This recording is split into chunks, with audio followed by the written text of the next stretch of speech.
आज हम लोग का मुख्य मुद्दा है कि प्रेस कॉन्फ्रेंस में हमारे माननीय प्रधानमंत्री जी ने नरेंद्र मोदी जी के नेतृत्व में के मार्गदर्शन में और केंद्रीय वित्त मंत्री सीतारमण जी के ने जो वित्तीय वर्ष 2022 और 23 के लिए लोक उपयोगी बजट जो इन्होंने पेश किया है उसके बारे में मैं थोड़ी समरी बताना चाहती हूँ कि कितना लोक उपयोगी है। सबसे बड़ी बात है कि यह बेहतरीन बजट है, इसलिए मैं माननीय प्रधानमंत्री जी को, नरेंद्र मोदी जी को और वित्त मंत्री श्रीमती सीतारमण जी को मैं आभार व्यक्त करती हूँ कि उन्होंने अपनी जो दूरदर्शिता है वो 25 वर्ष में कैसे और आगे पूरे देश का जो बजट का जो विजन दिया है वो सीधे सीधे यह झलकता है। मैं इस बजट का कुछ आपको बताना चाहूँगी कि यह बजट पूरी तरह से संतुलित, सर्वस्पर्शी, समावेशी और समाज में हर वर्ग के कल्याण के लिए ये समर्पित है। कोरोना काल में भी आप देखे होंगे कि विपरीत परिस्थिति था, पूरे देश विदेश में आप देखे होंगे कि कहीं भी कोई लोक कल्याणकारी योजना नहीं चला, लेकिन अर्थव्यवस्था सारा चौपट हो गया और अर्थव्यवस्था की गति सब जगह रुक गया। लेकिन माननीय प्रधानमंत्री ने कोरोना काल में के विपरीत परिस्थिति में भी देश में अर्थव्यवस्था की गति देने वाला थे, उन्होंने गति दिया है। यह बजट आगामी वर्षों के साथ ही अगले 25 वर्षों तक विकास का ब्लूप्रिंट जो है वो तैयार किया गया है। जैसा आप जानते हैं कि उत्तर प्रदेश समेत 5 राज्यों में अभी हमारे यहाँ चुनाव है। हमने कभी भी ऐसा नहीं किया है कि हम लोक लुभावन कोई भी बात हम बजट के भीतर हम कोई लॉलीपॉप या दिखाने का काम हमने नहीं किया है।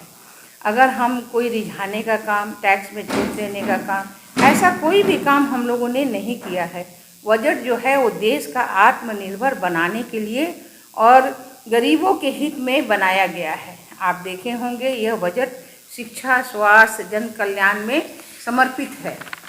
और जैसा कि आप जानते हैं कि कोरोना काल के पूरी दुनिया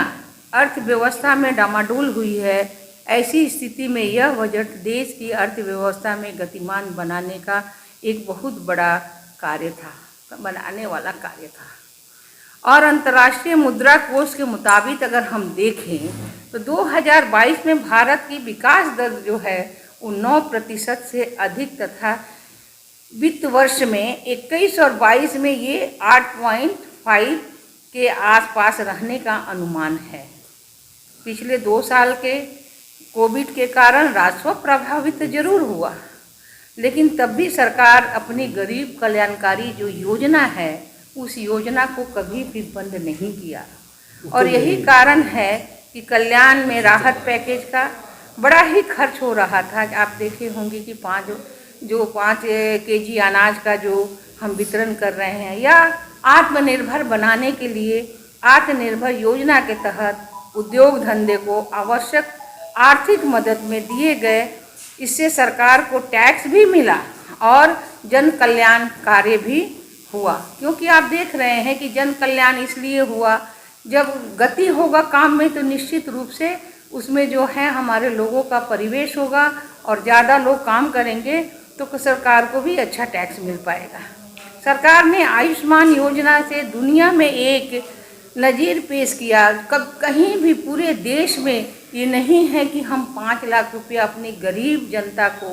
हम दे इलाज कराने के लिए। इन्होंने इस व्यवस्था को और भी सुदृढ़ और मजबूत किया है। हमने लगातार पूरा देश आज हमारे देश के लिए, भारत के लिए कायल है कि हमने 1 साल के भीतर कोरोना का इंजेक्शन भी लगाया और हमने देश दुनिया को ये इंजेक्शन देने में कामयाब भी हुए, जिसका कारण है कि दूसरी लहर आई तो उस समय हम हिल गए थे, लेकिन आज अगर तीसरी लहर आई है तो उस इंजेक्शन के कारण हम लोगों को ना ऑक्सीजन की आवश्यकता पड़ी है। केंद्रीय बजट में जो वित्त मंत्री ने गेहूं, धान न्यूनतम समर्थन मूल्य में जो हमारा MSP का जो खरीद के लिए उन्होंने 2.37 लाख करोड़ का प्रावधान किया है, किसान हित में ये बड़ा मील का पत्थर साबित हो रहा है। लगभग 200 टीवी चैनलों के माध्यम से जो हम कहते हैं कि हमारा एजुकेशन, हमारे बच्चे की शिक्षा दीक्षा अच्छी हो, एक ही डिजिटल यूनिवर्सिटी भी खोला जाए, इसके लिए भी उन्होंने व्यवस्था की है कि डिजिटल यूनिवर्सिटी के माध्यम से हम 200 चैनल के माध्यम से हम छोटे छोटे बच्चों को डिजिटली हम कैसे आने वाली पीढ़ी को हम कैसे तैयार करेंगे कि हमारी पीढ़ी हर तरह से लैस रहे, इसके लिए उन्होंने काम किया है। और देश के युवाओं के लिए उन्होंने कहा कि 60 लाख नौकरियां सृजित की जाएगी, उसके अतिरिक्त भी 30 लाख नौकरियां और भी सृजित की जाएगी, क्योंकि